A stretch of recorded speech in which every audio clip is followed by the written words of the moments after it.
आज हम बात करेंगे पाकिस्तान की। पाकिस्तान की इसलिए कि हाल के दिनों में बलूचिस्तान में कई अटैक हुए। उस अटैक में पाकिस्तान की पूरी जो सुरक्षा की स्थिति, जो उनकी जो कहते हैं कि पाकिस्तान का पूरा जो वहाँ की जो सुरक्षा वाली जो स्थिति है वो पूरी वो एक्सपोज हो गई है। वहाँ पर वो पता नहीं कि क्या वहाँ पे क्या हालात है, किस बहुत ही वहाँ के जो हालात बहुत ही ख़राब हो गए हैं। और ऐसे में एक जो डर, जो सबसे बड़ी जो डर है, जो पाकिस्तान को डर सताने भी लगा है कि उसके और भी कई टुकड़े हो सकते हैं इस पाकिस्तान के। सिर्फ बलूचिस्तान की बात नहीं है, पाकिस्तान के कई ऐसे इलाके हैं जहां पर वहां स्थिति बहुत वहां पर स्थिति माकूल नहीं है। वहां पाकिस्तान की सेना ने एक तरह से सरेंडर कर दिया है, हालात बद से बदतर होते जा रहे हैं। तो आज हम इस बात पर चर्चा करेंगे कि पाकिस्तान के और कितने टुकड़े होंगे, कि क्या ये कहीं हमें जो आज ये लग रहा है कि सिर्फ बलूचिस्तान ही होगा, या पाकिस्तान के कई और ऐसी जगह हैं जहां वहां पर हालात। क्योंकि संजय जी, जिस तरह के वहां से खबरें आ रही हैं कि अगर आप पाकिस्तान के पंजाब को छोड़ दें तो सिंध हो, खैबर पख्तूनख्वा हो या बलूचिस्तान हो, बलूचिस्तान की स्थिति तो सबको सामने दिख रही है। सब जगह स्थिति बहुत ही खराब है। बिल्कुल, और यही नहीं, यहाँ तक कि पीओके में भी हालत बहुत खराब है। पीओके में लगातार प्रदर्शन होते हैं और वो ये कहते हैं कि हमको अलग करो, हम तुम्हारे साथ नहीं रहना चाहते हैं। लेकिन चलिए हम लोग पहले बलूचिस्तान की ही बात करते हैं। बलूचिस्तान वो प्रांत है पाकिस्तान का जो भारत और पाकिस्तान के बंटवारे से पहले आज़ाद हो गया था।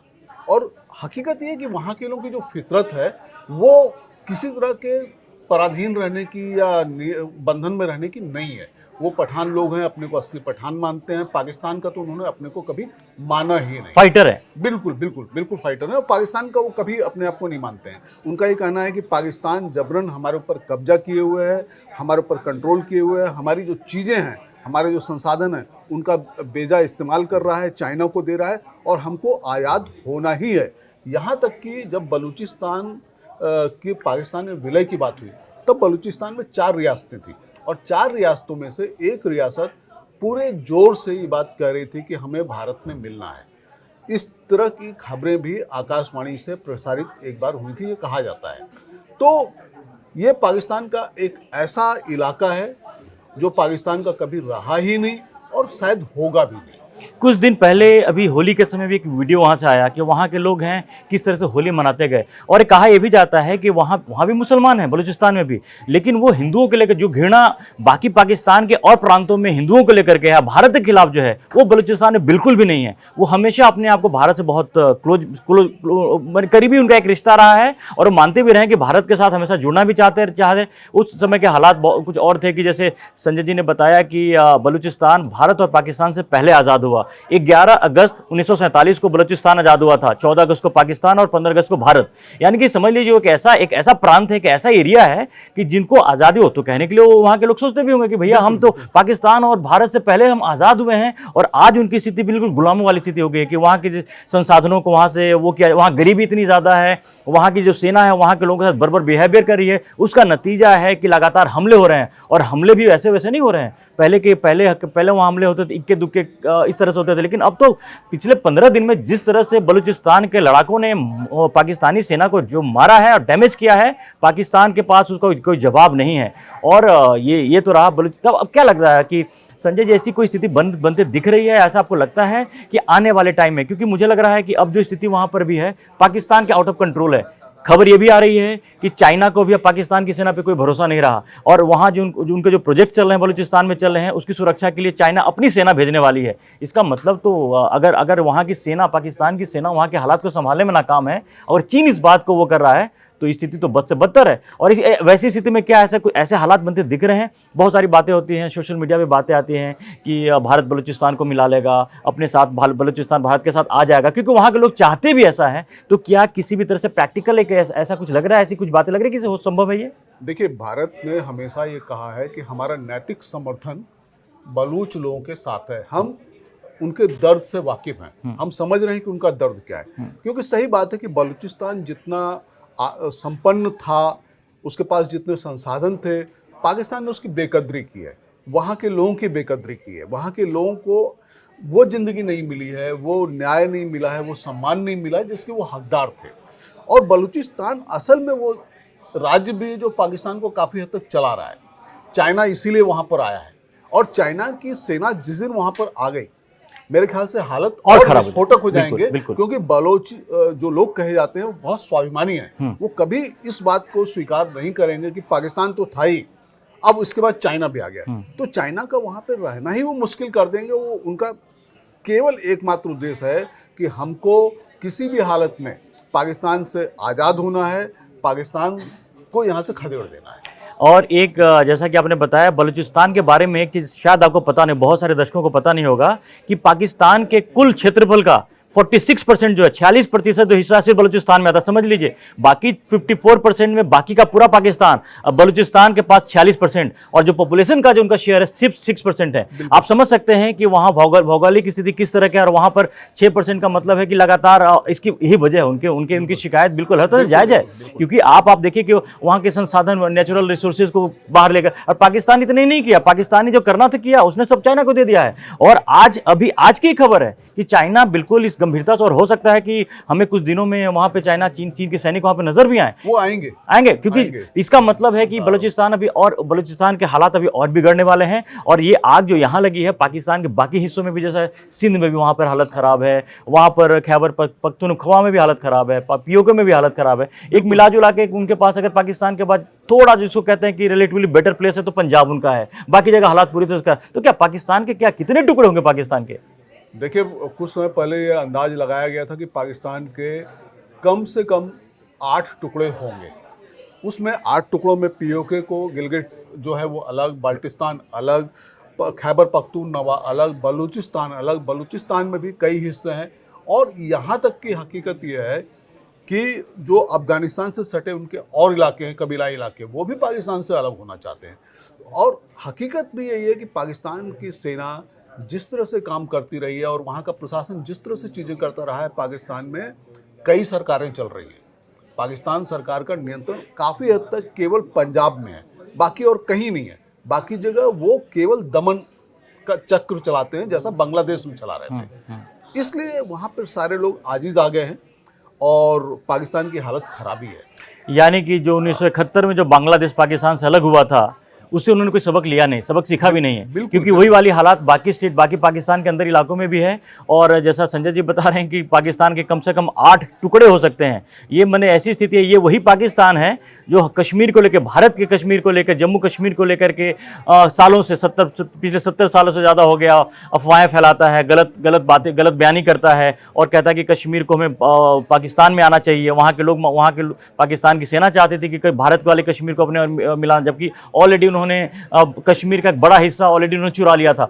और चाहते थे कि ये कश्मीर भी उनके पास आ जाए, और जो उनके पास है वो तो संभल नहीं रहा, और इस कश्मीर को भी ले जाना चाहते हैं। आज इसका मुझे लगता है कि इसका कहीं ना कहीं इसका इम्पैक्ट जो आज जम्मू कश्मीर के भी लोग होंगे, जो वहाँ भी कुछ तरह के माहौल बनाया गया था, अफवाहें फैलाई गई थी, कभी कभी वहाँ के लोगों को भी लगता होगा कि पाकिस्तान के प्रति जो भी उनके पास सहानुभूति अगर रही होगी, मुझे लगता है कि जो हालात देकर के तो वो बिल्कुल, और वहाँ नहीं, आप देखिए, मुझको लगता है कि अगर जम्मू कश्मीर के लोगों से पूछा जाए कि क्या आज की तारीख में आप पाकिस्तान के प्रति कोई सिंपैथी रखते हैं, आप क्या करते हैं, तो मुझको लगता है कि वो सीधे से कहेंगे नहीं भैया, पाकिस्तान जहां है वहीं है, हम अपनी जगह खुश हैं। और यहाँ तक कि पीओके वाले भी कह रहे हैं, भाई तुम हमको आज़ाद करो, हम इंडिया में जाना चाहते हैं। हाँ, हम नहीं जाना चाहते, तुम्हारे साथ रहना ही नहीं चाहते हैं, हमारी तुमने देखभाल ही ठीक नहीं की है। एक तो बातें भी चल भी तो रही है ना कि पीओके वाले कहते हैं कि पाकिस्तान के देने के लिए ना आटा है ना डेटा है, तो दोनों चीज पाकिस्तान में कुछ देने को उनके पास है नहीं। तो अब हो क्या रहा है कि वहां पर दमनकारी, और जो पाकिस्तान की जो सेना की जो दमनकारी नीतियां हैं और बढ़ती जा रही हैं। मुझे लगता है बलूचिस्तान में जिस तरह के हालात है वहां भी वही करेंगे।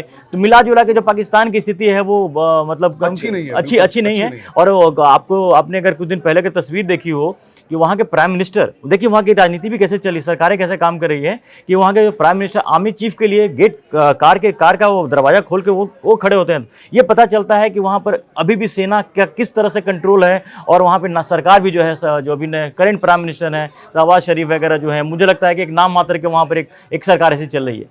देखिए धर्मेंद्र जी, पाकिस्तान को अगर आप देखिए तो पाकिस्तान में असल में चीज़ें वही होती हैं जो उनकी सेना चाहती है। उनका पूरा का पूरा स्ट्रक्चर गड़बड़ है, वहाँ पे लोकतंत्र है नहीं, कोई सरकार अगर आगे ढंग से कुछ करना चाहती है तो करने नहीं देते हैं। और पाकिस्तान की सेना में करप्शन बहुत ज़्यादा है, वो अपने ही देश को लूट रहे हैं, और अपने ही देश को लूट रहे हैं, इससे विकास देश का नहीं हो पा रहा है। तो पूरी की पूरी पाकिस्तान की स्थिति चरमराई हुई है। भारत और पाकिस्तान एक दिन आज़ाद हुए थे, भारत आज कहाँ है और पाकिस्तान आज कहाँ है, ये आप देख ही सकते हैं। बहुत ज़मीन आसमान का अंतर है दोनों में। आप असली असली फ़र्क तो यही है, और यही हमारी वजह रही है कि इतने साल तक लगातार कश्मीर में इन्होंने आतंकवाद को फैलाया, सब कुछ किया, लेकिन आज जो कश्मीर में जो स्थिति है हर तरह से बेहतर है। वहाँ भी हमारी जो सरकार है, भारत ने जिस तरह से वहाँ पे काम किए, आज वो कश्मीर को मिलाई है, और पाकिस्तान के पीओके देख लीजिए बहुत आगे है, बहुत। कश्मीर हमारा बहुत बेहतर है उससे। तो क्या हम माने इस चीज़ को, जिस तरह से अभी हमारे जो फॉरेन मिनिस्टर जयशंकर जी ने कहा, कुछ दिन पहले कहा कि जो पाकिस्तान अभी कश्मीर समस्या का जो समाधान, आखिरी जो समाधान है, वो जो हिस्सा पाकिस्तान ने चुराया था, पीओके को चुराया था, जिस दिन वो हमारे पास आ जाएगा, कश्मीर की जो समस्या है वो पूरी तरह से हमारी उसका समाधान निकल जाएगा। बिल्कुल होना चाहिए, और भारत को इस को लेकर सीरियस होना चाहिए, चाहे बल का प्रयोग हो या कूटनीति का प्रयोग हो, ये करके उसको पीओके को मिलाना चाहिए। और बल्कि कोशिश ये करनी चाहिए भारत को कि पीओके में एक बार फिर से वहाँ पे जनमत संग्रह करवाएं कि भाई पाकिस्तान के साथ आप रहना चाहते हो कि नहीं रहना चाहते हो। अगर आज जनमत संग्रह पीओके में हो जाए, पीओके में न के बराबर लोग होंगे जो पाकिस्तान में रहने को मानेंगे, वो सब कहेंगे नहीं भाई हम पाकिस्तान के साथ नहीं रहेंगे। तो ये पाकिस्तान की जो आज की हालात है, उसको आप भारत के कॉन्टेक्स्ट में किस तरह से देखते हैं? ये भारत के लिए किस तरह से अच्छा है? और हमारी जो विदेश नीति अभी चल रही है, जिस तरह से हमारे पड़ोस में अभी देखा कि चाइना ने भी हमारे प्राइम मिनिस्टर मोदी जी ने जो अपना पॉडकास्ट किया, उसमें चाइना की जो बातें की, चाइना भी आज बड़ा पॉजिटिव इंडिया को लेकर के है। तो क्या ये हम मान के चलें कि जो पड़ोसी देशों के साथ जो हालात जो बीच में काफ़ी ख़राब दिख रहे थे, एक तरफ नेपाल का फ्रंट खुला था, एक तरफ बांग्लादेश का फ्रंट खुला हुआ है, अभी भी बांग्लादेश अभी भी कंसर्न है हमारे लिए, क्योंकि लेकिन मुझे लगता है कि जिस तरह से हालात बदल रहे हैं, जिस तरह से कूटनीतिक जो एक्टिविटी जो चल रही है, उसमें मुझे लगता है बांग्लादेश में भी उसको भी रिजॉल्व कर लेंगे। और पाकिस्तान की ये हालत है, तो क्या हम मान करके चलें जो कुछ समय पहले, आज से कुछ महीने पहले तक ऐसा लग रहा था कि भारत चारों तरफ से अपने ऐसे पड़ोसियों से घिरा हुआ है जहाँ पर वो हमारे लिए थ्रेट थे, हमारे लिए वो करके, तो पाकिस्तान का हिस्सा अगर उस तरह से पाकिस्तान की जो हालत है उसको देख करके बोले, चाइना अगर भारत को लेकर के पॉजिटिव हो रहा, हालांकि चाइना पे भरोसा नहीं कर सकते, चाइना एक ऐसा देश है कि कभी वो कर सकता है,